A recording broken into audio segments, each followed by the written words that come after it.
ternyata modul PDK diskriminasi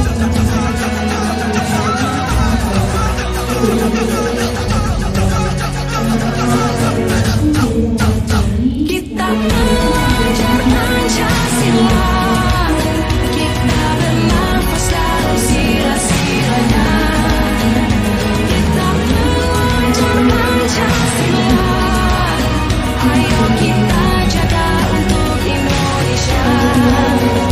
Kita belajar Pancasila, kita bernafas dalam sila-silanya. Kita belajar Pancasila, ayo kita jaga untuk Indonesia. Selaku CGP Angkatan 11 Kabupaten Blora akan membagikan atau diseminasi tentang pemahaman dan pengalaman budaya positif di sekolah. Baik Bapak Ibu, kalau saya pribadi panjenengan sudah kenal semua, bahkan sampai bosan. Ini yang kemarin sudah sempat kenalan. Saya punya pengajar praktik Bu Tutur Lanjani dari Cepu, kemudian saya punya fasilitator Ibu Sudarsi dari Solo Karanganyar. Selanjutnya, apa sih arti mengisi kemerdekaan? Pemenuhan kemerdekaan menyangkut kebebasan yang diperoleh secara konstruktif dan bermakna untuk kemajuan bangsa. Berbagai upaya dilakukan untuk mempererat persatuan, memajukan pendidikan, mengembangkan perekonomian dan melestarikan kebudayaan. Merayakan kemerdekaan bukan sekedar merayakan kemerdekaan, namun juga tanggung jawab untuk berkontribusi membangun negara, menjaga keutuhan bangsa dan mewariskan nilai-nilai luhur kepada generasi penerus. Dan guru di sini merupakan aktor yang utama di dalam dunia pendidikan. Jadi kita mengisi kemerdekaan dengan mencetak atau menciptakan atau menuntun murid-murid kita untuk menjadi generasi yang mempunyai nilai-nilai luhur budaya. Next, Ibu.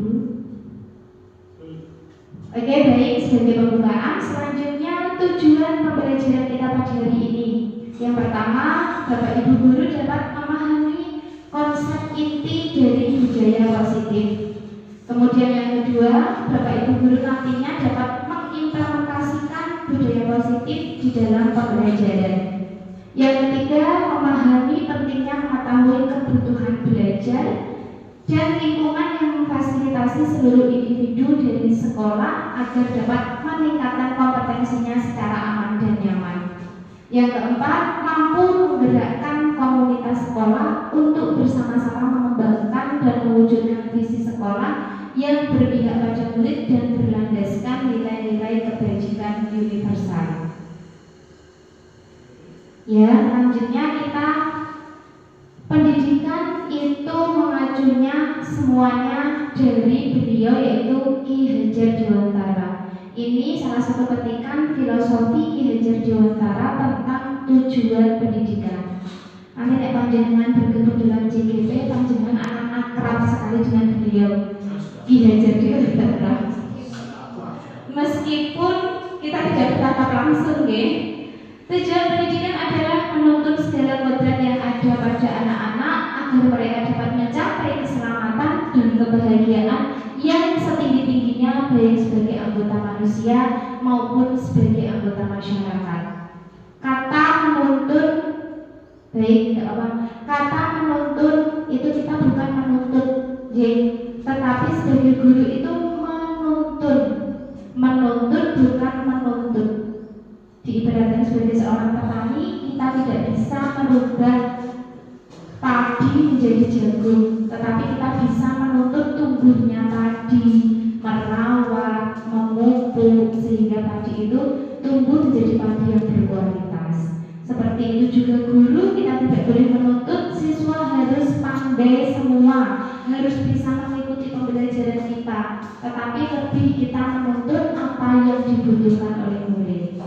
Selanjutnya tanggung jawab guru. Yang pertama, sebagai seorang guru hendaknya menciptakan lingkungan yang positif. Kemudian yang kedua, mencabut segala gangguan atau pelanggaran. Dan yang ketiga, terciptanya budaya positif. Next, Bu Aisyah. tujuan budaya positif? Kembali lagi, tujuan budaya positif yaitu menumbuhkan karakter murid, kemudian menumbuhkan motivasi intrinsik murid, dan yang ketiga menciptakan lingkungan belajar yang aman dan nyaman. Apakah Bapak Ibu setuju dengan beberapa pertanyaan berikut? Disiplin berkaitan dengan tata tertib. Setuju atau tidak Bapak Ibu? Setuju ya. Yang kedua, hukuman dapat mendisiplinkan anak. Apakah setuju? Setuju. Oke. Kita catat ya. Nanti kita akan merefleksikan di akhir. Oke. Bu Laras tidak setuju ya? Pak Anda setuju? Bu Laras tidak setuju. Kalau hukuman itu bisa mendisiplinkan murid. Sekali lagi setuju atau tidak setuju Bapak Ibu? Kurang setuju. Oke, baik. 50-50. Ada yang setuju, ada yang kurang setuju. Yang ketiga, pemberian hukuman dengan hal positif seperti membersihkan halaman sekolah dapat meningkatkan kedisiplinan anak. Setuju? Setuju. Oke, terima kasih. Kemudian yang terakhir, memberi penghargaan, memberikan penghargaan atau punishment kepada anak dapat meningkatkan motivasi belajar. Setuju? Oke, baik. Berarti yang kurang setuju tadi ada di poin 2 ya, hukuman dapat mendisiplinkan. Oh ya, 1 dan 2. Baik, terima kasih Bu Laras. Next. Konsep utama modul budaya positif Bapak Ibu. Jadi saya di dalam modul 1.4 ini mempelajari ada 7 konsep utama tentang budaya positif. Yang pertama adalah perubahan paradigma. Yang kedua ada disiplin positif. Yang ketiga ada kebutuhan dasar manusia. Yang keempat ada motivasi perilaku manusia. Yang kelima ada 5 posisi kontrol. Kemudian keyakinan kelas, dan yang terakhir segitiga restitusi. Kita nanti akan berdiskusi satu-satu dari ketujuh konsep utama tersebut. Next. Baik, nah nih yang pertama adalah perubahan paradigma. Hari ini kita akan melakukan sebuah percobaan, oke? Ini gimana ya, nanti bersentuhan cewek dengan cowok, laki-laki dengan perempuan. Jadi nggak apa-apa Pak. Oke. Apa salah satu apa salah dua ya, monggo dicoba. Silakan. Nggak bersentuhan bisa ini. Ya. Silakan Pak Hamim atau Bu Aisyah. Pak Hamim menggenggam kepalanya, kepala tangannya, seakan-akan Pak Hamim itu mempunyai sesuatu yang harus dijaga. Ojo sampai ini terbuka. Ini barang yang sangat berharga. Sedangkan Bu Aisyah dengan sekuat tenaga merayu Pak Hamim. Boleh dengan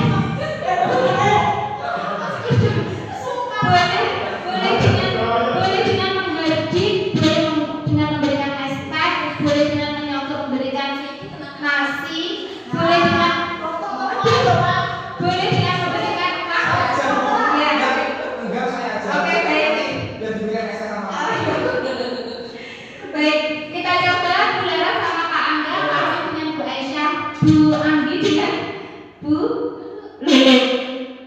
Suaranya kok gini ya? Ini nggak apa-apa. Gangguan kecil Ibu, nggak masalah. Apa kurang pas Pak Anggi? Nah, oke, monggo kita bisa mulai. Hanya 30 detik saja. Mulai dari hitungan ketiga. 3, 2, 1.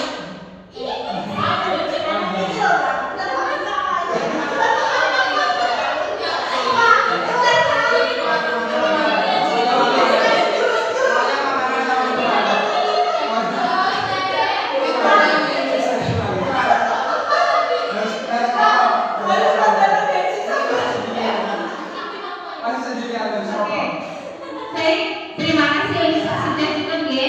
Oke, kita mulai dulu dari Pak Hamim dan Bu Aisyah. Apakah Pak Hamim mau melepaskan Bu Aisyah? Kurang. Oh, kurang ya. Oke, berarti apakah mau membuka kepala? Alasannya Pak Hamim kurang yang diberikan ya. Kurang sesuai dengan kurang berharga dari yang saya berikan. Oke, kurang berharga dari saya. Tolong ke Pak Hamim. Pak Angga dan Bu Laras boleh memberikan alasannya. Apakah Pak Bu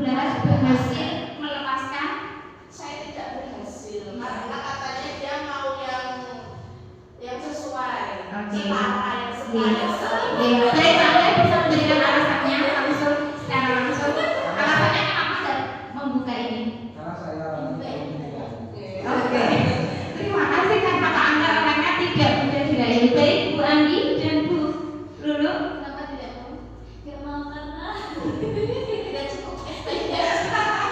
Oke, tidak cukup. Baik Bapak Ibu, kita langsung ke poin yang ketiga dalam kegiatan ini. Sesungguhnya siapa yang memegang kendali atau kontrol untuk membuka dan menutup kepala tangan. Jadi kita simpulkan, apakah orang lain bisa mengontrol kita? Tidak bisa. J. Karena yang mengontrol kita adalah diri kita sendiri sesuai dengan kebutuhan. Misalkan Pak Hamid tadi materinya kurang sesuai sehingga saya tidak mau membuka. Berarti kebutuhannya Pak Hamid tidak terpenuhi. Berarti Pak Hamid mau melakukan sesuatu berdasarkan apa yang dibutuhkan Pak Hamid. Seperti itu jadi Bapak Ibu. Next. Ini kita perubahan paradigma. Yang selanjutnya adalah teori kontrol dari Dr. William Glasser. Baik Bapak Ibu, Dokter, maaf ya. Baik Bapak Ibu, ini kita akan membahas tentang ilusi-ilusi yang selama ini mungkin sudah bersarang di pemikiran dan benak kita. Yang pertama adalah guru dapat mengontrol murid. Sebenarnya dapat apa betul? Dapat membantu mengontrol. Kembali lagi ke percobaan yang sudah kita lakukan. Apakah jenengan bisa dikontrol orang lain? Tidak. Jenengan melakukan sesuai dengan keinginan dan kebutuhan panjenengan. Pada dasarnya kita tidak dapat memaksa murid untuk berbuat sesuatu. Jikalaupun murid mau melakukannya, itu karena dia mengizinkan orang lain untuk mengontrol. Sama seperti yang dilakukan Pak Hamid. Pak Hamid tidak mengizinkan Bu Aisyah untuk dapat mengontrol Pak Hamid. Seperti itu, guys. Sama dengan murid kita. Murid kita bisa kita kendalikan itu karena dia mengizinkan kita untuk mengontrolnya. Selanjutnya, ilusi bahwa semua penguatan positif itu efektif dan bermanfaat. Penguatan positif atau bujukan adalah bentuk-bentuk kontrol. Segala usaha yang mempengaruhi murid agar dapat mengulangi suatu perilaku tertentu adalah suatu usaha untuk mengontrol murid tersebut.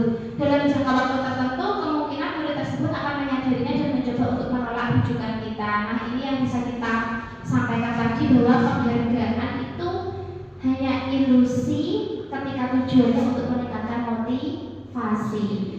Kenapa dikatakan seperti itu? Penguatan positif itu tidak selamanya efektif dan bermanfaat. Hari ini kamu saya kasih 10.000 karena kamu sudah bisa mengerjakan A, misalkan di Bapak Ibu. Besok dikasih lagi 10.000. Ketika dia mulai meningkat lagi, dia akan menuntut lebih dari apa yang sudah kita berikan. Jadi kesadarannya tidak tumbuh dari dalam dirinya, tetapi karena menginginkan penghargaan yang sering kita berikan. Next, Bu Aisyah. Ilusi yang selanjutnya adalah ilusi bahwa kritik dan membuat orang merasa bersalah dapat menguatkan karakter. Menggunakan kritik dan rasa bersalah untuk mengontrol murid menuju pada identitas gagal. Jadi, ketika guru memberikan kritik itu menunjukkan penguatan karakter yang negatif, karena murid merasa menunjukkan kekurangan-kekurangannya. Oke, Bapak Ibu kritik, kamu kok terlambat, kamu kok nggak pakai seragam, kamu kok dan lain sebagainya. Selanjutnya, ilusi bahwa orang dewasa memiliki hak untuk memaksa. Ini kembali ke percobaan kita tadi. Meskipun kita sebagai guru, kita memiliki jadi role model dalam dunia pendidikan, tetapi kita tidak memiliki hak untuk memaksa siapapun, termasuk seorang murid. Next. Baik, masih di perubahan paradigma. Dikecilin aja.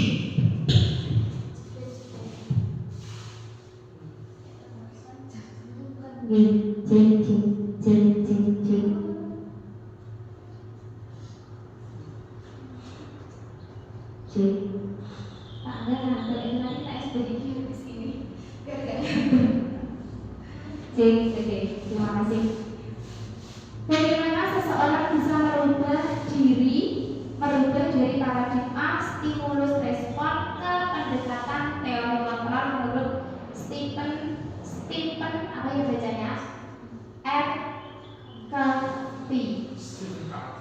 Yang pertama adalah stimulus respon. Itu merupakan realitas kebutuhan kita Kalau di teori kontrol, realitas atau kebutuhan setiap manusia itu berbeda.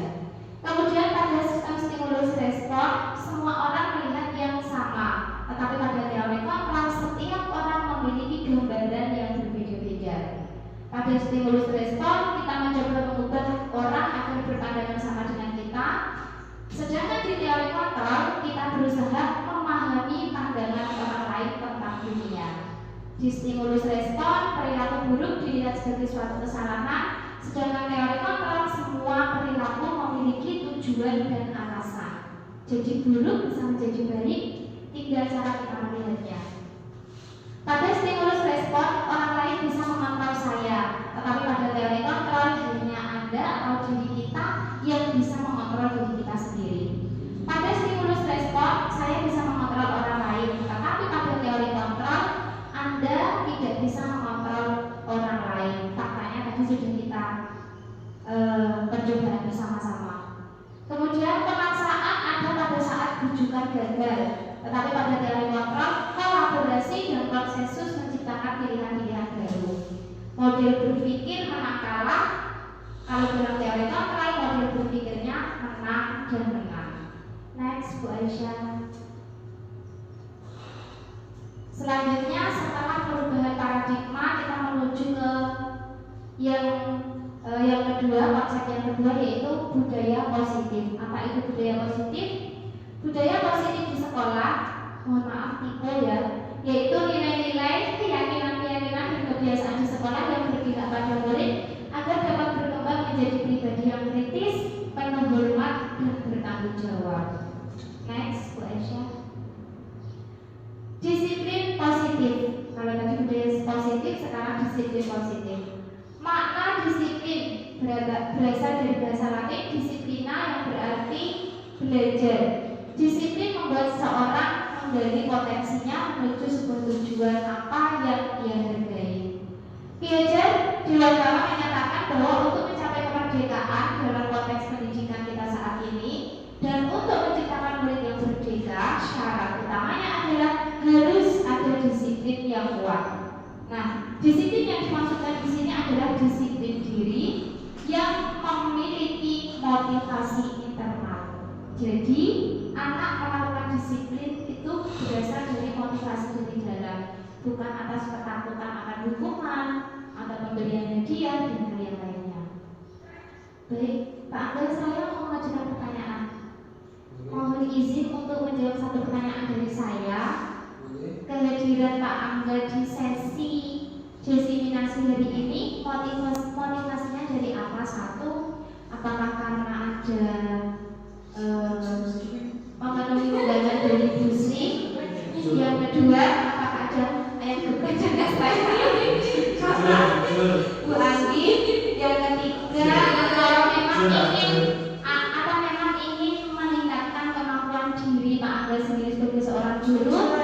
Yang keempat, apakah takut dengan kepala sekolah karena ini sudah perintah atau tunjukkan dari kepala sekolah? Mohon untuk dijawab, ya. Motivasi Pak Angga. Motivasinya jujur atau enggak gitu. Jujur Pak, apa? Jujur. Ya tadi ketika mau datang ke sini saya lihat kok ada bom makanan gitu. Iya, makanan ya, jadi saya datang ke sini ya motivasi saya adalah untuk mendapatkan kekenyangan diri. Iya. Iya. Yang kedua tentu saja kita sebagai guru harus terus berkembang dan mendapatkan ilmu dari jenengan sebagai yang guru penggerak. Itu motivasi saya. Tepuk tangan untuk Anda. Baik, terima kasih. Ada dua motivasi yang disampaikan oleh Pak Angga. Yang pertama karena untuk memperkenyang atau memperkaya memperkenyang diri, dan yang kedua untuk meningkatkan kemampuan diri. Ada yang mau menanggapi tentang dua motivasi Pak Angga? Apakah termasuk intrinsik motivasi dari dalam atau ekstrinsik motivasi dari luar? Monggo, Pak, apa Ibu ini?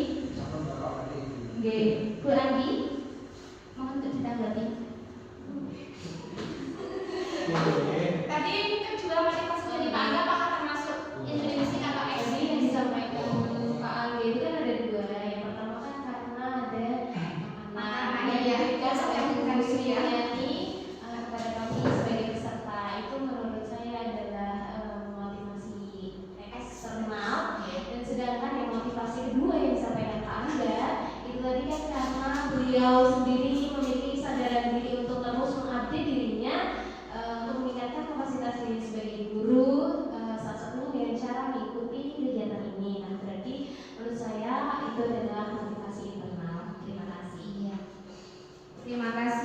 jawaban yang luar biasa. Ya, tepuk tangan untuk Bu Aji. Oke, kita lanjutkan. Seseorang yang memiliki disiplin diri berarti mereka bisa bertanggung jawab terhadap apa yang dilakukannya karena mereka mendasarkan tindakan mereka pada nilai-nilai kebajikan universal. Sebagai pendidik, tujuan kita adalah menciptakan anak-anak yang memiliki disiplin diri sehingga mereka bisa berperilaku dengan mengacu pada nilai-nilai kebajikan universal dan memiliki motivasi intrinsik bukan ekstrinsik. Jadi ketika anak-anak datang tepat waktu itu memang sadar saya sebagai seorang siswa, saya sebagai seorang pembelajar, saya disiplin untuk menghargai diri saya sendiri seperti itu. Next question. Baik Bapak Ibu, ini sekilas tentang nilai-nilai kebajikan yang harus atau yang beberapa telah dimiliki dan harus dikembangkan. Yang pertama tentunya yang kita gunakan adalah profil pelajar Pancasila yang terdiri dari beriman, bertakwa kepada Tuhan Yang Maha Esa dan beramal mulia, mandiri, bernalar kritis, berkebinekaan global, bergotong royong dan kreatif. Yang kedua ada IBO, itu sikap murid mulai dari toleransi, rasa hormat sampai pada berkomitmen. Next, Bu Aish. Nilai-nilai kebajikan selanjutnya yang ketiga ada 9 pilar karakter yang terdiri dari cinta Tuhan dengan segenap ciptaannya sampai pada toleransi, kedamaian dan kesatuan. Next, Bu Aish. Selanjutnya ada nilai-nilai kebajikan petunjuk seumur hidup dan keterampilan hidup yang dimulai dari dapat dipercaya, lurus hati sampai pada memberikan yang terbaik dari diri. Next, ada the 7 essential virtues. Mohon maaf kalau misalnya salah. Terdiri dari empati, suara hati, kontrol diri sampai dengan keadilan.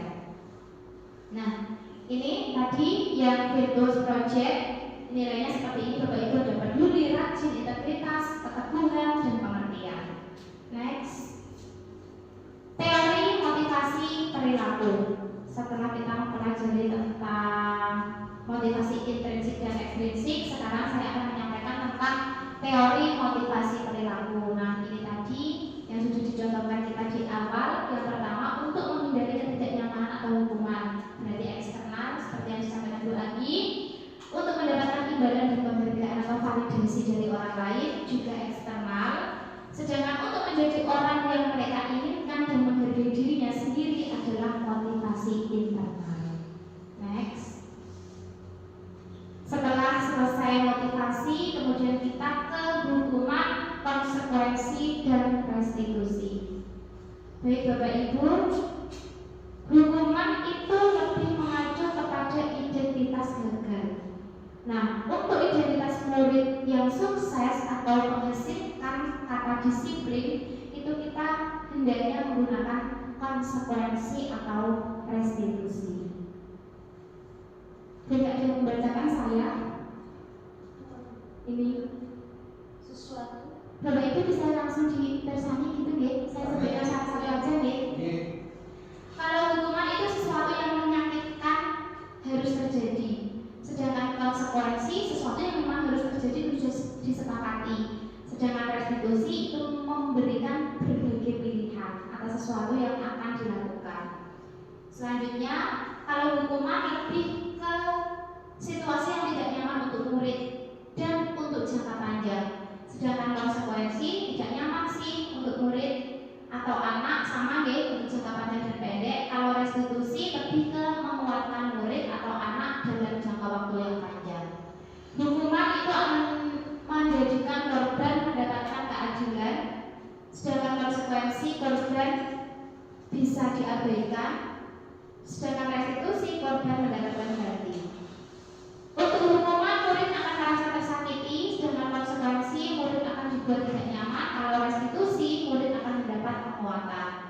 Perilaku pasif agresif meningkat pada identitas gagal hukuman, sedangkan pada konsekuensi penguatan hanya bertahan dalam jangka waktu pendek. Kalau restitusi masalah pasti akan terpecahkan. Sistem tidak akan berjalan bila murid tidak takut, itu di hukuman. Dikasih hukuman koyo apa sudah terlanjur mereka nggak takut, ya nggak efek hukumannya. Iya kan ya Bu? Sudah terbiasa, aku dimarahin guru sering.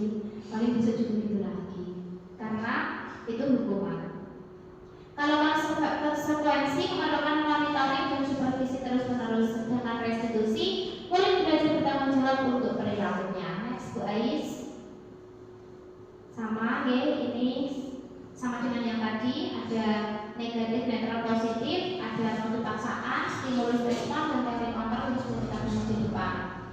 Next. Nah, ini sama. Next, Bu Ais. Nah, setelah selesai hukuman, konsekuensi, dan restitusi, kita menuju ke 5 kebutuhan dasar manusia. Yang pertama adalah untuk bertahan hidup. Ada yang bisa memberikan saya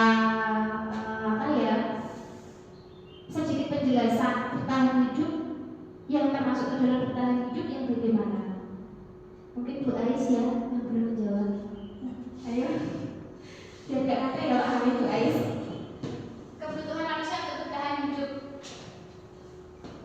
Kebutuhan manusia untuk bertahan hidup. Iya. Ini mungkin makan. Ya kan? Iya. Pipa itu ya Pak. Kebutuhan manusia untuk bertahan hidup salah satunya mungkin dengan memenuhi dasar kita untuk hidup, ibadah, terus melalui untuk terakhir kita butuh makan, butuh minum, dan lain-lain. Ya, terima kasih Bu Ais. Oke, baik.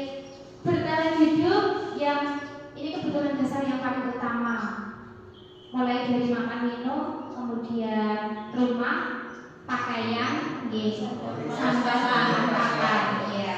Baik, terima kasih Bapak Ibu. Yang kedua adalah kasih sayang dan rasa diterima. Kasih sayang dan rasa diterima. Bu Laras, monggo. Untuk diberikan sedikit. Terima kasih saya atas kesempatannya. Contoh dari kebutuhan dasar manusia kasih sayang dan rasa diterima yaitu ketika dengan orang lain kita dihargai, yaitu rasa diterima. Lalu kasih sayang itu kepada sesama kita harus bisa menyayangi karena kita semuanya adalah makhluk ciptaan Tuhan. Jadi harus saling menjaga, melindungi dan penuh kasih sayang. Iya. Terima kasih. Saya. Terima kasih Bu Laras. Ya, terima kasih Bu Laras, luar biasa ya. Kita manusia hidup pasti membutuhkan kasih sayang ya. Jadi, Pak Yudis ya, tidak mungkin kita agak menyaksikan sesuatu yang tidak enak, kita udah kecewa ya. Itu kebutuhan dasar manusia yaitu kasih sayang. Sama dengan kebutuhan murid-murid kita. Karena murid-murid kita juga manusia seperti kita, seperti itu. Yang ketiga, penguasaan, yaitu pengakuan atas kemampuan. Jadi anak-anak itu atau manusia itu menginginkan diakui atas apa kemampuan atau kompetensi yang sudah mereka miliki. Nah, catatannya atau capaiannya itu di penguasaan. Makanya power kekuatan mereka untuk memimpin, kekuatan untuk menjadi atasan seperti itu. Kemudian yang keempat adalah kebebasan. Ini jenengan kayaknya saat ini saya lihat membutuhkan sebuah kebebasan. Ya, Bu. Dan yang terakhir adalah kesenangan. Jadi happy, bahagia. Ya Pak ya. Ini yang dibutuhkan kesenangan. Iya. Baik, oke. Hari ini, saat ini, sesi ini kita telah mengupas kebutuhan kita menurut 5 dasar kebutuhan itu. Dan kita dibawa pola pikir kita untuk memahami bahwa murid-murid yang setiap hari kita ajar, kita ketemu, mereka juga membutuhkan 5 kebutuhan dasar manusia. Next, nah, ini. Setelah 5 kebutuhan dasar, kita menuju ke 5 posisi kontrol restitusi. Yang pertama, seorang guru kontrolnya menghukum. Yang kedua, seorang guru kontrolnya membuat merasa bersalah. Yang ketiga, sebagai seorang teman untuk murid. Yang keempat, sebagai pemantau. Dan yang kelima, sebagai manajer. Saya punya satu pertanyaan untuk Bu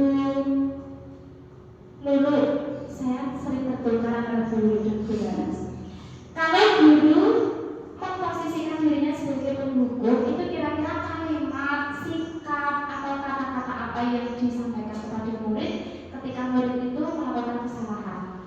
Oke, ini posisinya penghukum apa yang sudah kita tes. Dalam posisi menghukum, nggih, menghukum. Kalau dalam posisi menghukum mungkin sebagai guru biasanya tuh kata-katanya seperti ini Bu. Iya. Yang tidak membawa buku tugas sedangkan nanti menyalin tugasnya 2 kali ya. Gitu ya. Itu sikapnya, nggih. Iya. Iya. Atau hukuman yang diberikan, nggih. Oke. Terima kasih Bu Lulu. Oke. Jadi itu salah satu yang disampaikan Bu Lulu adalah hukuman. Tetapi kalau sikap, ciri-ciri, posisi kontrol menghukum seorang guru itu adalah berkata-kata kasar. Yang kedua, tidak mau menerima alasan apapun ketika anak melakukan kesalahan. Ya enggak, pokoknya kamu salah, sering menghukum anak di depan teman-temannya seperti itu.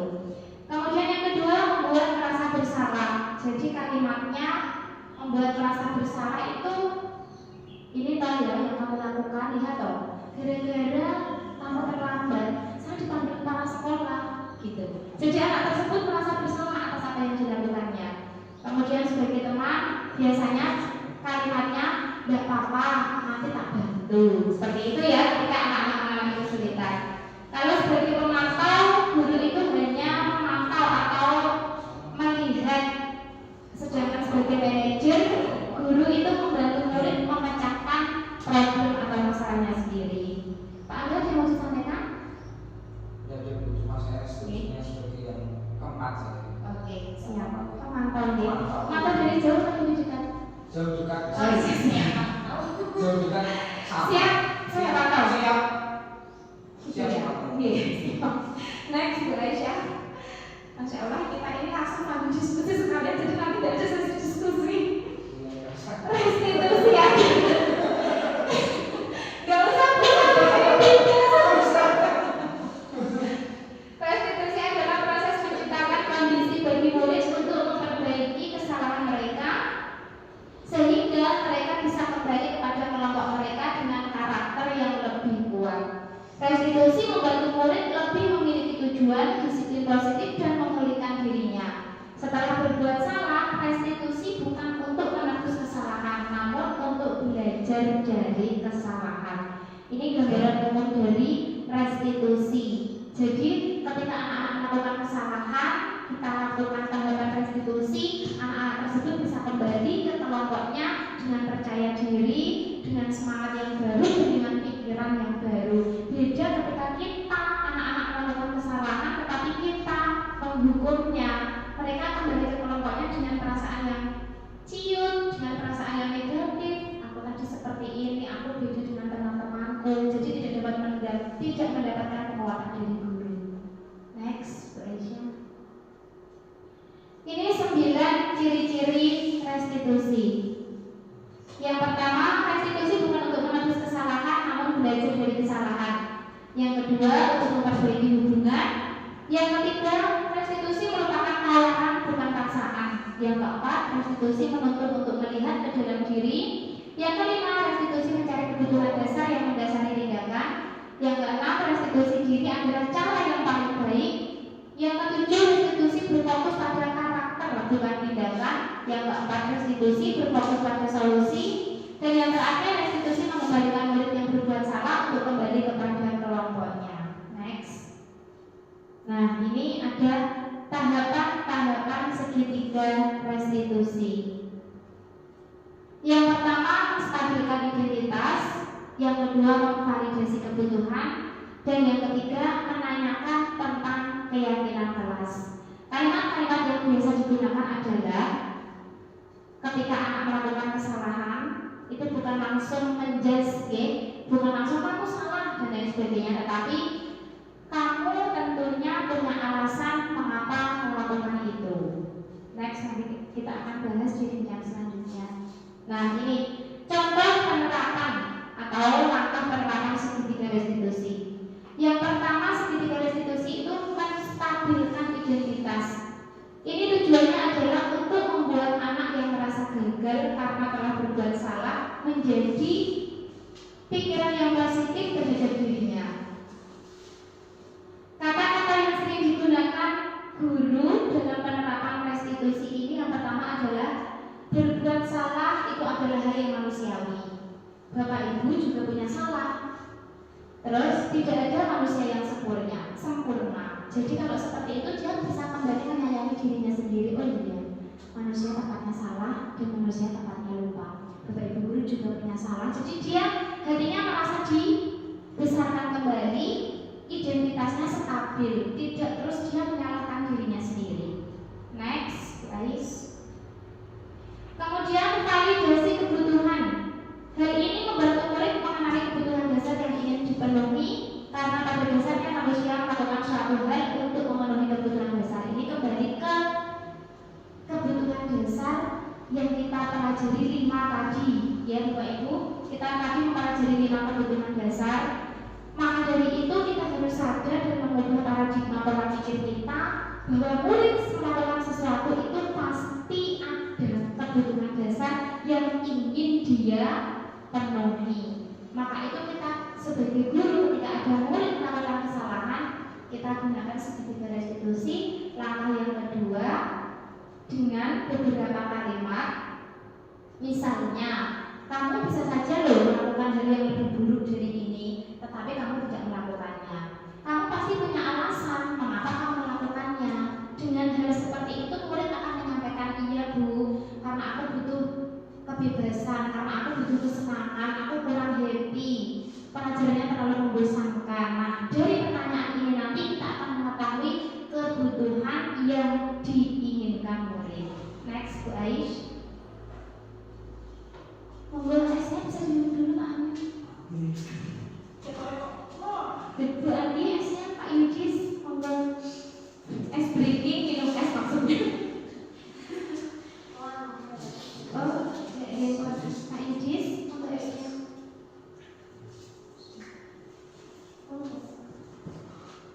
Oke, sambil minum es ya. Sambil nunggu pinjir kan ya kita. Pas. Nah, pada tahapan ketiga ini adalah menanyakan keyakinan. Anak melihat kesalahan dihubungkan dengan norma sosial dan nilai yang mendasari manusia berinteraksi dengan orang lain. Pada tahapan ini, guru biasanya berkata, apa nilai yang kita percaya di kelas, nilai-nilai universal apa yang akan kita sepakati, kelas yang ideal itu seperti apa, sampai pada apa yang kamu rasakan ketika kamu melakukan itu. Jadi, ketiga tahapan restitusi, yang pertama menstabilkan identitas, kemudian memvalidasi kebutuhan, dan yang ketiga menanyakan keyakinan. Nah, ini yang ingin saya sampaikan kepada panjenengan selaku wali kelas 7 untuk bisa membuat keyakinan kelas. Jadi keyakinan kelas ini nanti membantu kita ketika anak melakukan kesalahan, kita ingatkan, kita kembalikan, biar mereka bisa berefleksi, ini loh keyakinan yang sudah kita buat kemarin. Seperti itu. Oke, Bapak Ibu. Next. Ini sebelum sampai ke sini, ini aksi nyata saya penerapan budaya positif dengan membuat keyakinan kelas. Sebelum ini saya mau memberikan satu contoh ya Bapak Ibu. Untuk penanganan restitusi, kita harus mengambil posisi kontrol guru itu pada manajer. Oke, pada manajer. Jadi anak-anak yang menggali kesalahannya dan menemukan solusinya dengan kita tawarkan beberapa pilihan yang sesuai dengan keinginannya. Oke, baik. Saya punya satu contoh untuk segitiga restitusi. Segitiga restitusi itu mari saya mengajak jenengan untuk kita terapkan kepada anak. Saya punya satu contoh yang barusan tadi saya saksikan di kelas 7F. Itu saya, kelasnya Bu. Itu saya membuat kesepakatan belajar khusus mapel PAI.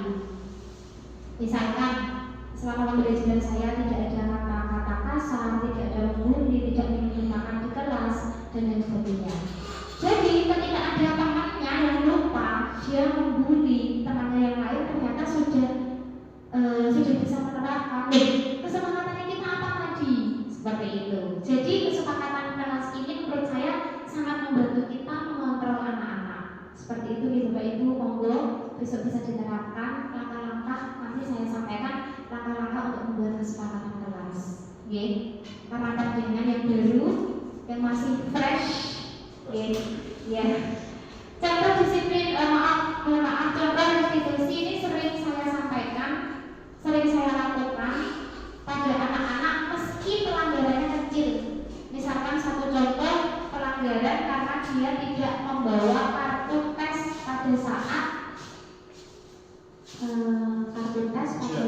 ujian. Jadi saya bisa dikatakan mungkin Pak Angga dan Bu Anggi ada yang jadi gurunya, ada yang jadi muridnya. Yang banyak Bu Anggi lupa itu Pak Angga yang menerapkan restitusi. Saya lupa. Oh, nanti bukan baik. Oh, ini tak murid kecil katanya C. Bisa saya tambahkan dulu ya, terima kasih. Terima kasih, monggo Pak. Gimana Bu? Di sini di depan. Iya, monggo. Kita penerapan restitusi ya. Iya Bu. Monggo Bu Andi. Ya apa Bu? Relasi. Siswa, iya. Iya. Yang berdiri gurunya Pak. Sekarang Saya lupa betul kartu ujian. gimana kalau lupa tidak menjawab ya berarti. Tidak menjawab, jadi soalnya tidak belajar, tidak menjawab, gimana? Tapi ada yang dulu, jadwalnya hari ini apa? Informatik. Salah, karena jadi hari ini lupa. Anda belajar loh ya. Iya, kan ujiannya makanya penting itu. Itu kan ada jadwalnya juga. Oh iya. Iya, lain-kali ini masih tanggal ini ya. Lain-kali jangan diulang lagi. Iya, dan malah makasih. Iya, Terima kasih ya. Oke, terima kasih Pak Andi dan Bu Andi. Jadi penerapan segitiga restitusi yang pertama adalah menstabilkan identitas. Mungkin saya bisa lebih meluruskan. Pak Angga bertanya kepada Bu Andi. Saya ketika Bu Andi jawab saya lupa Pak. Iya Andi, misalnya seperti itu ya. Lupa itu adalah hal yang wajar dilakukan manusia. Pak Angga juga sering lupa. Lupa jalan pulang ke rumah, misalkan seperti itu. Lupa jam pulang, misalkan seperti itu. Jadi distabilkan identitasnya supaya Bu Andi kembali lagi. Oh iya. Terus kemudian yang kedua, Pak Angga bisa menerapkan kebutuhan yang Bu Andi lakukan. Kalau sudah seperti ini, apa yang seharusnya kamu lakukan? Kesalahan apa yang berakibat dari yang kamu lakukan? Saya tidak boleh masuk kelas. Nah, yang harus kamu lakukan apa? Seharusnya besok saya lebih teliti dan cermat. Saya minta tolong orang tua untuk mengingatkan saya, menjadwal atau membawa keperluan saya. Seperti itu, oke? Next. Tadi kembali ke awal Bu sebelum ini. Nah, oke. Aksi nyata penerapan budaya positif membuat keyakinan kelas. Jadi saya membuat kesepakatan kelas bersama kelas 7G. Ini bertujuan untuk menerapkan disiplin positif murid dan membentuk karakter murid sesuai dengan nilai-nilai kebajikan universal yang sudah kita bahas tadi, termasuk profil pelajar Pancasila. Langkah-langkah yang saya lakukan dalam membuat kesepakatan kelas yang pertama adalah saya meminta murid menuliskan ke dalam post-it hal-hal yang mereka butuhkan. Setelah mereka menuliskan apa yang menjadi kebutuhannya, kemudian menuliskan harapan-harapan mereka ketika belajar di kelas. Saya ingin kelas yang bersih, saya ingin kelas yang nyaman, saya ingin kelas yang tidak ramai, saya tidak mau dibully, dan lain sebagainya. Mereka tuliskan menggunakan bahasa mereka. Selanjutnya, murid menempel post-it di papan tulis. Setelah ditempel, tidak langsung dibuat di Bapak Ibu, karena saya melihat ada beberapa yang sudah mempraktikkan kesepakatan kelas, itu hanya sampai pada kebutuhan anak-anak saja. Padahal masih ada proses lagi, yaitu mengklasifikasikan atau diidentifikasi. Misalkan anak satu dengan anak yang lainnya, otomatis ada yang sama. Saya nggak suka rame seperti itu. Disebutkan beberapa anak. Jadi kita ambil, kita garis bawahi menjadi satu keyakinan, saya meyakini, saya sepakat bahwa saya kelas 7G akan menjaga kenyamanan ketika belajar. Itu akan menjadi satu kalimat atau keyakinan kelas.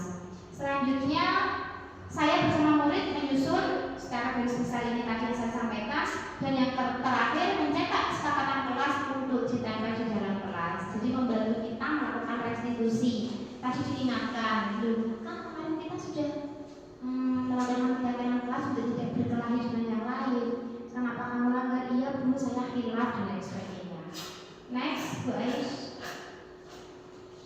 Nah, ini Bapak Ibu keyakinan kelas saya di semester awal tahun kemarin di kelas 7G.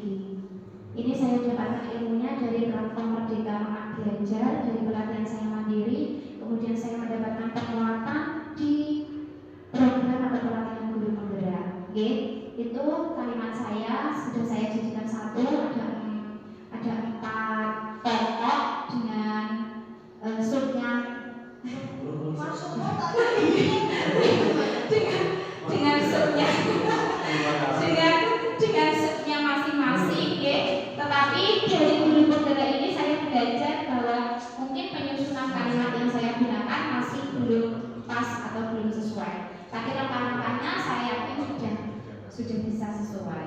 Seperti itu, ya Bapak Ibu. Sebelum kami akhiri, silakan ajukan pertanyaan untuk saya. Monggo. Iya, baik. Baik, Bu Aisyah. Terima kasih atas kesempatannya. Yang pertama, tujuan untuk adanya kesepakatan kelas ini sendiri untuk apa dan bagaimana menerapkan budaya positif di dalam kelas bagi kita wali kelas. Terima kasih. Oke, baik Bapak Ibu, saya akan mencoba menjawab pertanyaan dari Bu Aisyah. Tujuan dari kesepakatan kelas ini sendiri adalah untuk membentuk karakter peserta didik. Oke, jadi untuk membentuk karakter peserta didik sesuai dengan nilai-nilai kebijakan kebajikan universal. Untuk nilai apa saja? Kedisiplinan. Di situ ada banyak sekali. Menghormati orang lain, tidak membuli, menghargai orang lain, seperti itu. Jadi tujuannya membentuk karakter dan mendisiplinkan murid. Dari kesepakatan kelas yang tumbuh dari motivasi internal. Kemudian yang kedua, pertanyaannya tentang bagaimana sebagai wali kelas untuk budaya positif. Seperti yang sudah saya praktikkan, saya buat aksi nyata, yaitu penerapan budaya positif berupa kesepakatan kelas. Jadi kesepakatan kelas itu termasuk ke dalam budaya positif sekolah. Kalau satu guru yang melakukan, akan lebih baik 2 guru atau 2 wali kelas, akan lebih baik lagi 3, 4, 5, 6, 7. Jika sudah semua melakukan, insya Allah akan tercipta suasana sekolah seperti yang di awal kita bahas tanggung jawab guru, menciptakan lingkungan yang harmonis, nyaman, dan aman. Seperti itu ya. Jadi wali kelas monggo besok bisa mulai membudayakan atau mulai membentuk budaya positif dengan membuat keyakinan kelas. Sampai J. Selanjutnya, pertanyaan selanjutnya, monggo tanya saya ditanya, jangan didiamkan, sakit. Monggo Kak Angga, Kak Hanif, kalau penuh tanya kelas saya. Iya, monggo ini silakan. Baik. Tadi kan Bu Sri Mulyani sudah menjelaskan tentang restitusi di dalam kelas. Nah, contohnya tadi misalnya jika anak membuat kesalahan, kita sebagai guru tidak harus men-charge anak itu, tetapi kita misalnya apa namanya Bu? Seperti kayak kamu namanya manusia itu juga punya salah, juga punya salah. Tapi Bu, biasanya jika kita seperti itu dalam kelas, justru jika anak-anak yang bandel, kamu justru kayak oh benar ternyata ini ya aku salah gak apa-apa.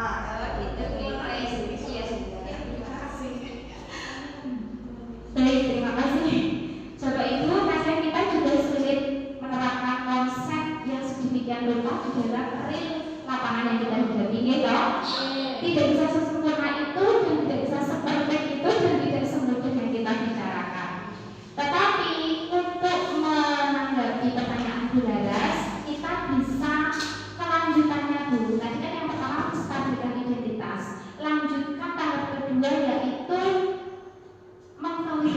kebutuhan. Ketika yang pertama mungkin dia berpikiran bahwa harus ngomong ternyata aku salah ya wis gak apa-apa oleh. Tapi kan ada langkah kedua yaitu tadi memvalidasi kebutuhan. Tanyai apakah kamu sudah sesuai melakukan ini. Jadi biar kamu dari orangnya oh tidak Bu. Kamu tadi kok cuma minta-minta ya bagus. Kamu tidak sampai ngepel atau tidak sampai jilid temanmu ya ketika berkelahi mungkin tidak Bu. Berarti kamu masih bisa mengontrol emosi kamu.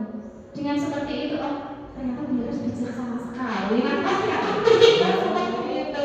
Pasti akan Dia memang punya derajat Bu, sekelas dari Urusan sholat. baik Bu, berarti kalau untuk yang ditanyakan Bu Andi jawabnya mohon maaf ke belakang gitu.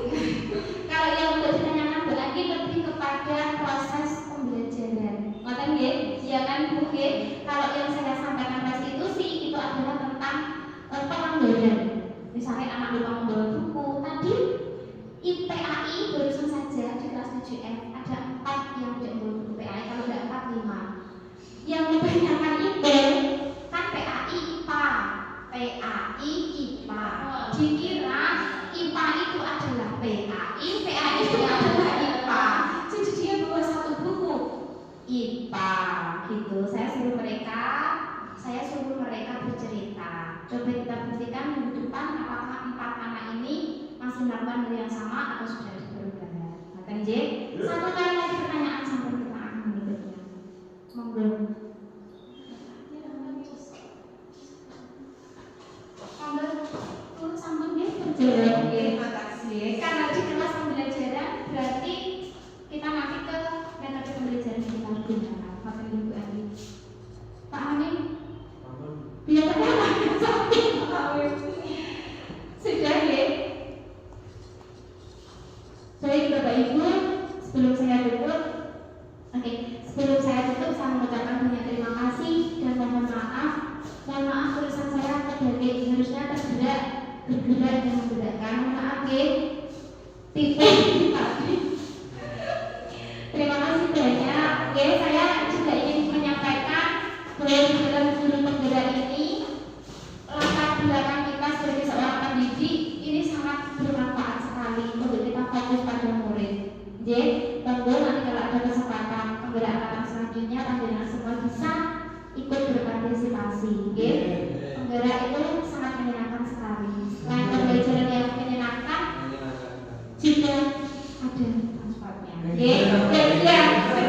Benar sekali. Untuk dasar kita ya Pak itu ya, kita mau bertahan hidup itu harus. Terima kasih untuk sesi diseminasi kita pada hari ini. Saya mengucapkan banyak sekali terima kasih atas kerjasamanya dari Bapak Ibu guru. Karena maaf kalau tidak ada kata-kata yang kurang berkenan, saya tutup. Wabillahi hidayah. Wassalamualaikum warahmatullahi wabarakatuh.